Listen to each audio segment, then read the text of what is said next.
ओम नमः शिवाय। आज मेरा संतान सप्तमी का फास्ट है, उसी की पूजा, उसी की तैयारी आप देख रहे हैं। शिव परिवार को अच्छे से सजाकर उनको सारा प्रसाद, सारा भोग विधि विधान के साथ ये पूजा की जाती है। पुत्र की प्राप्ति के लिए और जिन माताओं के पुत्र होता है उनकी लंबी आयु और उसकी सुख समृद्धि के लिए ये फास्ट किया जाता है। तो मैंने भी अपने बेटे के लिए ये फास्ट रखा है और पूरे विधि विधान बहुत अच्छे से मन को शांत करके भगवान से प्रार्थना करके कि मेरा बेटा खूब उन्नति करे, खूब तरक्की करे और सारे माताओं के जो बच्चे हैं वो खूब उन्नति करें। तो इसके लिए जो प्रसाद बनाया जाता है वो पंजीरी, चरणामृत और पुए बनते हैं। तो पंजीरी तो बहुत आसान है। गेहूं के आटे को अच्छे से थोड़े से घी में ब्राउन होने तक भुना जाता है और बराबर चलाया जाता है कि इसमें गांठें नहीं पड़े। फिर पिसी हुई चीनी और मेवा और थोड़ी सी हरी इलायची पीसकर डाल देते हैं। अपना ये पंजीरी तैयार हो जाती है। चरणामृत के लिए मैंने 1 लीटर दूध रात में अच्छे से बॉयल करके रख लिया था। अभी मलाई हटा दी है। उसमें 250 ग्राम लगभग चीनी और 250 ग्राम लगभग दही और मेवा, जो भी मेवा डालनी है उनको अच्छे से बारीक पीस लेते हैं, मतलब बारीक कर लेते हैं, बहुत बड़े बड़े टुकड़े नहीं। और इस प्रकार ये चरणामृत भी बन जाता है। और पुए जो बनते हैं वो भी आसान है। ये जो पुए बनते हैं वो 21 बनते हैं। 7 के 3 सेट तैयार किए जाते हैं और यही प्रसाद में चढ़ते हैं। और फिर इसमें से 7 हम प्रसाद के रूप में ले लेते हैं, वो खा लेते हैं और 14 जो पुए होते हैं वो दान कर दिए जाते हैं।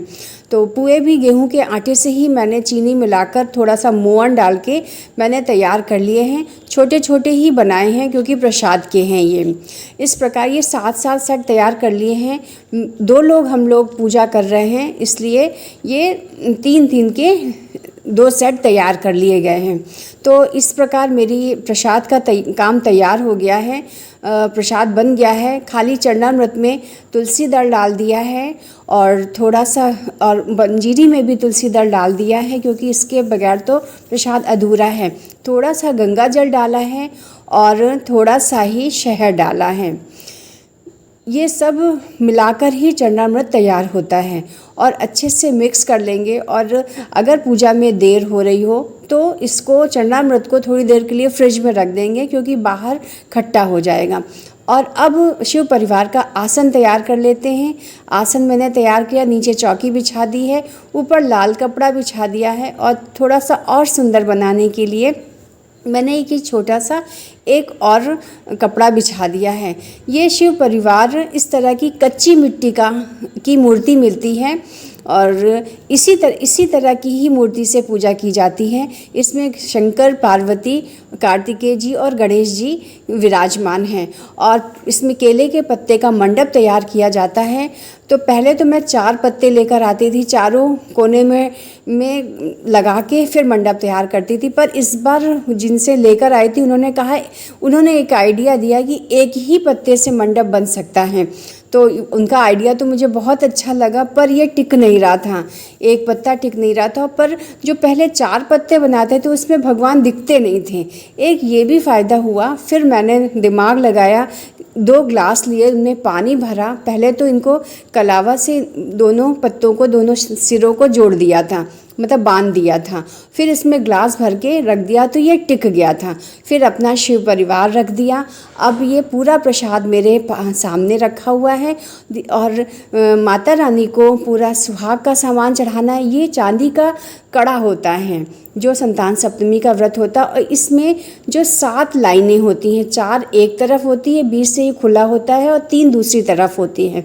और जब कभी घर में शुभ काम होते हैं, बेटे के कुछ काम होते हैं, जैसे मुंडन हुआ, जब पैदा होता है तब से ये व्रत चालू कर दिया जाता है। ये कड़ा बन जाता है और फिर मुंडन हुआ तब ये बढ़ाया जाता है। सुनार को देके वो बढ़ा देते हैं, उनको पता है। तो इस प्रकार, और जिनके पुत्र नहीं है वो कामना कर रही हैं तो वो मोली से या जो कलावा धागा होता है उसी में ही 7 गांठें लगाकर अपने सीधे हाथ में पहन लेते हैं। ये कड़ा भी सीधे हाथ में ही पहना जाता है। माता रानी को सारा प्रसाद चढ़ा दिया है और उनका सुहाग का सामान चढ़ाना चाहिए। अपनी श्रद्धा, अपने सामर्थ्य के अनुसार उनको सामान चढ़ाया जाता है। और फिर ये सारा कुछ सिर्फ 7 पुए अपने लिए रख के बाकी सारा सामान हम किसी पंडित को या किसी कन्या को हम दान कर देते हैं, वो अपने पास नहीं रखते हैं। तो इस प्रकार मेरा ये व्रत, इसकी एक कथा भी होती है, संतान सप्तमी की एक बुक आती है, वो कथा पढ़कर मैंने अपना व्रत पूरा किया, कथा किया, पूजा बहुत विधि विधान से हो गई थी और मन को बहुत सुकून, बहुत तसल्ली मिली कि मेरा आज संतान सप्तमी का व्रत पूरा हुआ। ईश्वर मेरी जब तक मेरी आयु है, मेरे बच्चे की आयु बढ़ाए, यही कामना के साथ हर